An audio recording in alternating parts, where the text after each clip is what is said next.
Ya pemirsa, sudah saya sampaikan sebelum jeda, kita akan perbaharui informasi mengenai kasus yang saya sampaikan tadi. Di mana juga Polda Jawa Tengah ini lakukan penahanan ini terhadap oknum polisi yang memang diduga telah melakukan penembakan terhadap siswa SMK Negeri 4 Semarang. Dan dari hasil penyelidikan sementara penembakan dilakukan sebanyak 2 kali. Dalam rilis Polrestabes Semarang bersama Ditreskrimum dan Propam Polda Jawa Tengah menghadirkan 4 tersangka pelaku tawuran, sementara Bribda R pelaku penembakan ditahan atau juga dilakukan penempatan khusus selama 20 hari dalam rangka proses penyelidikan.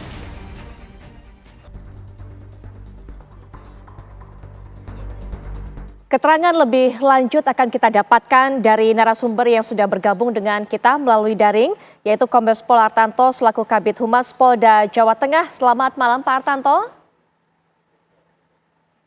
Selamat malam Mbak Putri. Baik, Pak Artanto bersama saya juga di studio sudah hadir Penasihat Ahli Kapolri Irjen Pol Purnawirawan Arianto Sutadi yang juga akan memberikan pengamatannya mengenai kasus ini. Assalamualaikum warahmatullahi wabarakatuh. Selamat malam Pak Arianto. Waalaikumsalam, selamat malam Mbak Putri. Baik, kita akan menuju ke Pak Kabid Humas terlebih dahulu. Pak Artanto, dijelaskan kepada kita, mungkin bisa kepada pemirsa juga yang masih terus bertanya-tanya, sebenarnya kronologi peristiwa ini seperti apa, bagaimana kemudian oknum polisi tersebut menembakkan ataupun juga melakukan penembakan terhadap siswa SMKN 4 Semarang ini. Karena dari kemarin masih simpang siur fakta-fakta yang didapatkan oleh masyarakat. Silakan Pak. Terima kasih Mbak Putri. Selamat malam Pak Arianto, selamat malam Jenderal. Malam. Ya, malam ini saya akan menyampaikan tentang proses penanganan terhadap kasus KREA atau tawuran, dan kedua kasus penanganan penembakan yang dilakukan oleh anggota Polri tersebut. Pertama, telah terjadi kasus KREA atau di Semarang disebut dengan tawuran kelompok pemuda. Ini antara 2 kelompok gangster Seroja dengan Tanggul Pojo. Akibat dari kejadian tersebut, situasi kita ketahui agak panas karena tawuran itu menggunakan senjata berupa celurit, kelewang, atau senjata tajam yang lainnya. Dalam aksi kejar mengejar tawuran pemuda atau KREA tersebut, melintas anggota Polri yang sedang pulang, yaitu kurang lebih sekitar pukul 12:30 malam. TKP-nya di Jalan Candi Penataran Raya. Melihat situasi demikian, anggota Polri tersebut melakukan inisiatif untuk menghentikan atau membubarkan aksi KREA atau kejar mengejar menggunakan sepeda motor yang membawa celurit atau kelewang tersebut. Aksinya dengan cara melakukan penembakan terhadap pelaku KREA atau tawuran tersebut. Akibat dari aksi penembakan tersebut, 1 pelaku KREA mengalami luka di pinggul sebelah kanan dan berakibat meninggal dunia. Pada saat anggota tersebut melakukan penembakan, bersangkutan menyisir lagi lokasi di mana pelaku itu melarikan diri dan ditemukan di jalan, dan akhirnya oleh anggota tersebut dibawa ke rumah sakit. Demikian Mbak secara singkatnya. Baik, Pak Artanto, kenapa kemudian sampai dilakukan penembakan oleh anggota tersebut, Pak? Apakah memang kondisinya sudah terdesak ataukah sebenarnya memang hanya untuk melerai biasa, Pak? Nah, ini sedang kita lakukan penyelidikan mendalam terhadap anggota tersebut. Kita mempunyai alat bukti, barang bukti berupa CCTV yang kita dalami, dan kita tentunya akan meminta keterangan dari bersangkutan dan juga saksi-saksi maupun alat bukti yang kita sesuaikan nanti faktanya di lapangan. Tentunya untuk saat ini yang bersangkutan mengakui bahwa melihat terjadinya aksi kekerasan berupa KREA dan juga diduga juga oleh bersangkutan itu begal karena saling kejar mengejar menggunakan senjata tajam. Demikian Mbak. Sempat ada cerita yang beredar bahwa memang anggota ini ketika akan melerai mendapatkan serangan balik dari pelaku tawuran yang merupakan anggota gangster tersebut. Apakah bisa kami konfirmasi Pak dalam kesempatan ini, betulkah yang dialami oleh anggota tersebut Pak? Pelaku kriak atau tawuran tersebut melintas di depan anggota tersebut. Sehingga anggota tersebut ingin menghentikan aksi tersebut dengan cara melakukan penembakan. Akibat dari penembakan tersebut, salah satu pelaku meninggal dunia. Nah, ini yang kita lakukan proses terhadap yang bersangkutan, apakah sudah sesuai dengan SOP bagi seorang anggota polisi untuk menghentikan tindakan masyarakat yang sifatnya mengganggu ketertiban umum dengan cara melakukan penembakan. Oleh karena itu, yang bersangkutan saat ini sudah kita lakukan proses penyidikan dan oleh Bid Propam Polda Jawa Tengah, dan saat ini yang bersangkutan dikenakan proses kode etik profesi kepolisian dan dilakukan penahanan di penempatan khusus selama 20 hari. Demikian, Mbak. Baik, Pak Arianto, memang ini masih terus dilakukan pendalaman. Kita hanya bisa mendapatkan cerita seperti itu hingga sejauh ini. Tapi kalau dari cerita yang disampaikan oleh Pak Kabid Humas, betulkah tindakan yang dilakukan oleh anggota tersebut? Tapi nanti, Pak Arianto, kita akan jeda sejenak. Saat kami kembali, Pak Arianto juga akan memberikan pandangannya sesaat lagi. Di segmen ini kita akan minta pandangan Pak Arianto, walaupun tadi kita sudah mendengarkan Kabid Humas menjelaskan bagaimana kemudian pertemuan antara anggota ini dengan mereka yang disebut para pemuda pelaku tawuran ini. Pak Arianto, apakah memang kalau tadi saya dengar memang masih butuh pendalaman, lebih detail lagi harusnya nanti diberikan informasi kepada masyarakat. Tapi tadi yang disampaikan dari Pak Kabid Humas bahwa kemudian anggota ini melihat ada saling berkejaran begitu, bahkan juga diduga sempat akan membegal. Nah, kemudian diletuskanlah tembakan tersebut. Sudah sesuai SOP penanganan seperti itu, Pak Arianto? Ya, kalau dari cerita yang singkat itu ya, kemudian ada orang tertembak, kemudian alasannya katanya karena habis tawuran dan kemudian ketika kepergok ya sama anggota polisi yang di dinas di narkoba itu. Dan saya tanyakan pada Kapoltabesnya itu, dia tidak dalam keadaan tugas untuk operasi pembubaran itu. Baik, pulang dari bekerja posisinya. Iya, jadi apapun alasannya, kemudian ada orang tertembak meninggal dengan alasannya itu habis tawuran, itu pasti tidak akan mungkin bisa dibenarkan. Karena apa?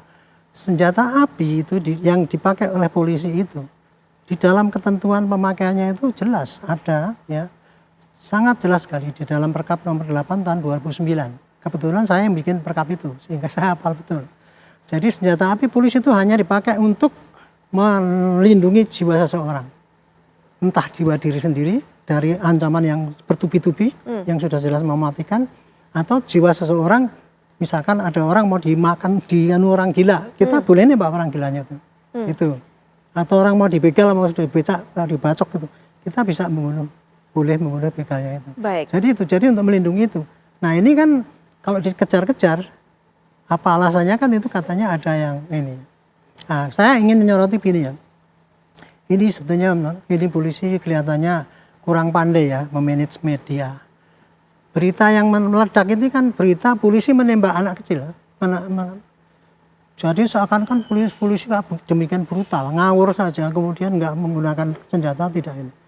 Tapi kemudian ketika diekspos, mestinya kan diberitakan seperti itu, polisi kan mestinya berpikir ya, wah polisi udah dituduh, wah buruk ini ya, bagaimana caranya meredam supaya tidak dibully terus kan itu. Mestinya kan dia menjelaskan apa yang terjadi sesungguhnya gitu. Tetapi kemarin di dalam press release pertama kali yang diutarakan justru apa itu, tawurannya itu, celuritnya ditunjukkan. Akhirnya kan polisi ini nyari pembenaran seakan-akan melindungi oknumnya yang jahat itu tadi kan gitu kan. Ini saya nggak ngerti apakah tidak disadari oleh polisi apa tidak. Tapi kemudian tadi ketika saya tanya, kemarin Mbak Putri kan tanya saya, Pak, apakah dengan rekonstruksi itu, prarekonstruksi itu nanti akan menguak apa yang terjadi? Saya jawab kan, ya pasti akan terkuak nanti kalau sudah saksi semua termasuk saksi yang melihat bagaimana penembakan. Gitu. Entah ini kan hanya saksi-saksi yang orang tawuran. Nah ternyata karena begini, kejadian tawurannya itu yang menangani adalah Poltabes. Adapun penembakan itu ditangani oleh Propam. Sehingga Propam tidak bisa membawa itu untuk di dalam prarekonstruksi kemarin itu. Jadi Poltabes belum mendapatkan gambaran utuh mengenai apa yang dilakukan oleh si penembak polisi itu. Baik. Yang tahu sekarang adalah Propam. Nah mestinya dalam hal ini kalau seandainya polisi itu ingin menjelaskan pada rakyat ya, betul-betul bahwa apakah ini memang polisi yang brutal, polisi koboi-koboinan apa enggak itu, mestinya dijelaskan apa yang terjadi itu begini loh gitu ya. Yang terjadi itu seperti tadi disampaikan oleh Pak Kabid Humas tadi. Iya. Tapi kan hanya sebagian-sebagian masih sepotong-sepotong apa yang terjadian itu kan. Betul, Hanya katanya bahwa itu ketorgok kemudian menembak gitu kan, Iya. ditembak kena ini gitu Sehingga ya. kita tidak bisa mendapatkan gambaran apakah anggota tersebut betul-betul dalam keadaan terdesak Iya, atau tidak. makanya Itu justru itu. yang kita Nah, sama-sama itu. ingin mendapatkan Dan informasi saya lebih yakin lanjut. dia juga belum dapat gambaran karena oknumnya itu ditangani Propam. Jadi Poltabes itu tidak tahu persis apa Artinya- yang dilakukan oleh anggota gitu. Artinya Pak Arianto ini sepertinya penyelesaiannya dilakukan secara terpisah. Cukup Iya. lambat menurut Pak Arianto ini? Menurut saya sih cepat ya, cepat. Tapi lambatnya adalah lambat memberitahukan hasilnya kepada rakyat. Lambat menginformasikannya. Iya, Oke. lambat menceritakan pada rakyat supaya rakyat itu tidak dendam banget sama polisi, itu mestinya kan diterangkan. Baik. Ininya kayak gini, dan kemudian yang terakhir saya sarankan ya, apapun ini kejadiannya itu jelas polisi itu menghilangkan nyawa orang dengan cara yang tidak benar ya Baik. gitu ya. Mestinya polisi minta maaf lah gitu atas keteledoran anggotanya itu. Adapun untuk bagaimana prosesnya, ini anggota itu pasti diproses di samping kode etik juga pasti nanti menjelarnya kepada pidananya Pidana. juga. Ya. Apakah dia 338 atau 359 Oke. atau apapun. Tapi paling tidak dari secara dini saya mewakili polisi ya, saya Ya. minta maaf lah ini karena itu sampai masih terjadi seperti itu ya. Baik. Nah, walaupun saya yakin bahwa anggota itu menembaknya bukan bermaksud brutal koboi-koboinan, tetapi dia secara tidak sadar ya waktu itu dengan refleksnya itu menghadapi orang kayak gitu kemudian langsung nembak, Baik. kebetulan kena dan mati. Iya, Pak Hartanto yang disuarakan oleh Pak Arianto tadi juga mungkin mewakili suara masyarakat menginginkan adanya keterbukaan, adanya transparansi informasi dari pihak kepolisian. Pak Hartanto. Ya, terima kasih Mbak. Kita turut berbelasungkawa ya atas meninggalnya almarhum Gama ini ya. Kita cukup sedih juga, karena ini merupakan anak remaja juga yang merupakan masa depannya masih panjang. Tentunya kita dalam kasus penembakan ini akan terbuka, kita selalu transparan, rekan-rekan media selalu bertanya kepada saya sampaikan bahwa perkembangan sampai dengan saat ini yang bersangkutan sudah diproses penyidikannya dalam bentuk proses kode etik profesi kepolisian dan sudah dilakukan penahanan, dan saat ini penyidikan dari laporan terhadap orang tua almarhum, orang tua bapaknya almarhum sudah melaporkan ke pihak kepolisian dan dibuatkan dalam bentuk laporan polisi, dan beberapa saksi sudah kita lakukan pemeriksaan, dan malam ini laporan polisi yang dibuat oleh orang tua almarhum Gama kita naikkan proses penyidikan, dan besok pagi kita akan melaksanakan giat ekshumasi terhadap almarhum Gama di Sragen. Dan kita tentunya di sini kasus penembakan tersebut akan dilakukan proses kode etik profesi, kemudian juga kasus tidak pidana hukumnya juga berlanjut. Jadi dua kasus itu paralel terhadap Aib2R tersebut. Demikian. Baik, terakhir mungkin juga Pak Arianto, pesan juga untuk kinerja kepolisian apa yang perlu ditekankan lagi? Ya, mengenai saya penanganan apresiasi ini? ya kalau kemudian itu si oknum penembak itu tidak hanya etika profesi ya, tapi juga termasuk dalam pidananya ya. Tapi kalau pesan saya kepada polisi yang menangani dan juga pada polisi dimanapun berada, sekarang ini polisi kan lagi disorot ya gitu ya, dengan tindakan-tindakan yang brutal ataupun yang tidak tepat itu pasti polisi akan disorot. Nah ini yang harusnya tugas pokoknya adalah polisi menjelaskan. Inilah yang terjadi, bahwa polisi juga kita tuh anggota kita itu yang nembak itu kan maksudnya karena orang itu bawa senjata dan sebagainya, tadi saya dengar katanya itu disangkanya begal atau apa gitu ya. Sehingga dia langsung tembak aja gitu, dor-dor gitu. Nah ini juga saya sudah saran pada Bapak Kapolri, ini harus dievaluasi. Masalah penembakan, salah tembak itu harus dievaluasi. Tapi kebanyakan kalau ada gitu kan orang evaluasi orangnya, mentalnya, bahwa kejiwaannya, apakah SOP-nya benar apa tidak, kredibilitas dan sebagainya. Saya sarankan dievaluasi jenis senjata yang diberikan pada polisi. Baik, kenapa Pak? Kenapa? Apa pentingnya itu? Saya menyarankan polisi sebaiknya jangan dikasih senjata yang mematikan, membunuh, tetapi senjata yang melumpuhkan sesuai dengan standar HAM. Selama ini kan polisi dipersenjatai ya, dari dulu karena dulu turunan sejak perang dulu, kemudian senjatanya hanya itu doang gitu ya. Sampai sekarang pun ketika kita menghadapi unjuk rasa juga pakai senjata api. Akhirnya kan juga kadang-kadang kan walaupun sudah dikasih ke peluru karet, kena juga ada yang nyasar gitu. Nah, makanya saya sudah menyarankan Bapak Kapolri tolong yang dievaluasi dan direformasi itu bukan hanya bagaimana penggunaan senjata api oleh anggota polisi, ya, tetapi juga peralatan yang diberikan pada polisi itu mestinya dievaluasi. Polisi yang tidak punya tugas apa-apa nggak perlu dikasih senjata. Baik. Kalau toh dikasih senjata, ya dikasih senjata, tapi pelurunya karet.